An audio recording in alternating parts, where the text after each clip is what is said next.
See, what they should have done there was like take the motorcycle away instead of the people.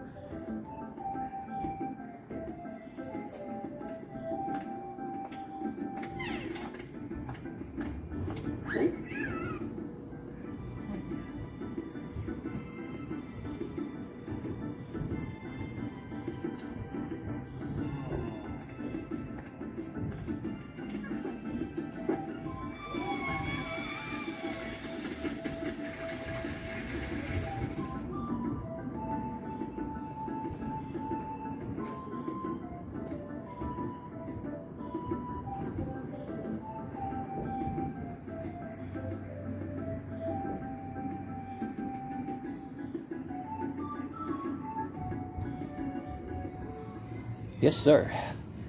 Bing. Right, let's get started. We've been talking about this for a long time. But what sort of vehicle should our next car be? Now, I think it's time to clarify those details. Yes. I've come to think that we should consider how to encourage a wider range of people to use our next vehicle, including women.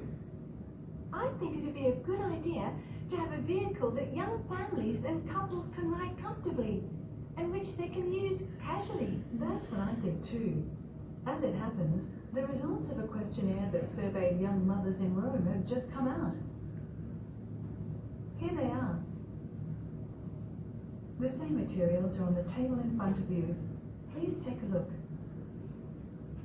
Most of these young mothers said that their reasons for using a car of this class would be shopping and driving the kids around. They also insisted they want something that can run quickly around town. I see. There's certainly a lot of users who are concerned about road performance, aren't there? So, what comes to mind when we try to visualize this vehicle?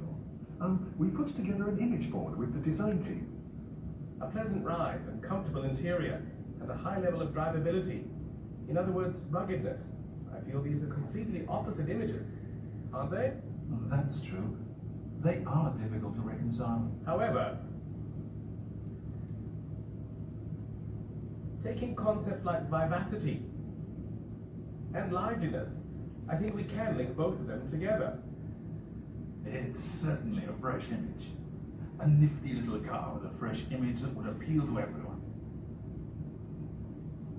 At a development meeting, we don't just use words and writing. We also use pictures, photos, magazine clippings, and video clips to show the other members the image of the vehicle we have in our heads. Now, how do you think we turn these discussions into a product in reality? We'll show you a little of the process. Here it is.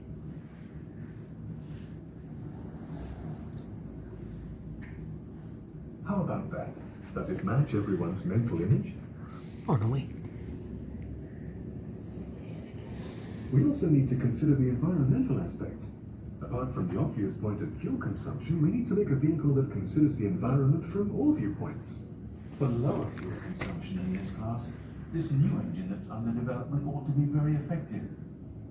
But we mustn't stop there. We must design the entire vehicle for lower fuel consumption. With clever design, maybe we can do something about air resistance and vehicle weight. Then fuel consumption will also improve. However, we must ensure a comfortable passenger compartment by increasing the height while reducing the air resistance. We should think about that, shouldn't we? Right. We'll consider basing the vehicle on this engine and see what the design and drafting teams can come up with. How's that? Can we do it? I agree. Let's get cracking.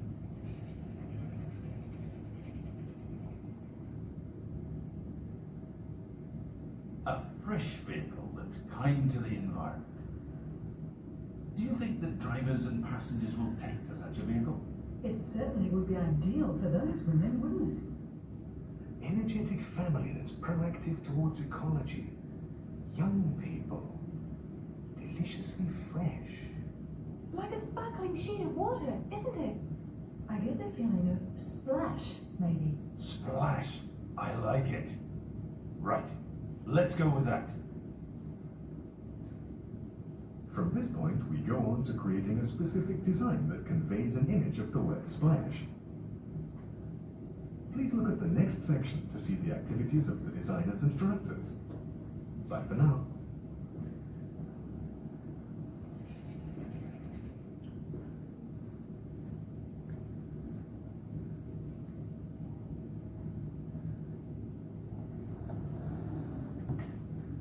皆さんこんにちは。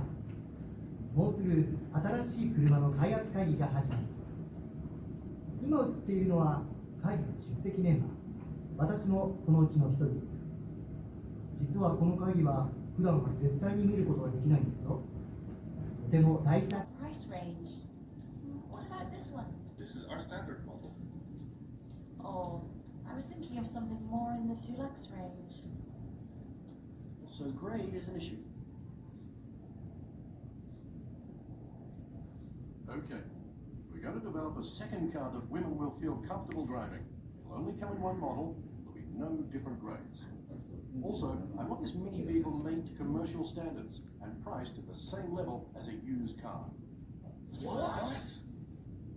If we trim some fat, can we build a mini vehicle with commercial specs for around 400,000 yen? Impossible. What if we did away with a spare tire? Even then, What if we took out the engine? the engine, I suppose, would be possible, but Great. We need to aim high. Let's try to build a vehicle for the same cost as one without an engine. yes, sir. Bring it under 500,000 yen. Also, it has to be available at the one price throughout Japan. At the time, users paid freight costs in addition to the retail price of their vehicles. By rejecting the system and setting one price for the whole of Japan, Suzuki revolutionized the market. We must completely rethink every step in every factory. Feel free to put in your ideas.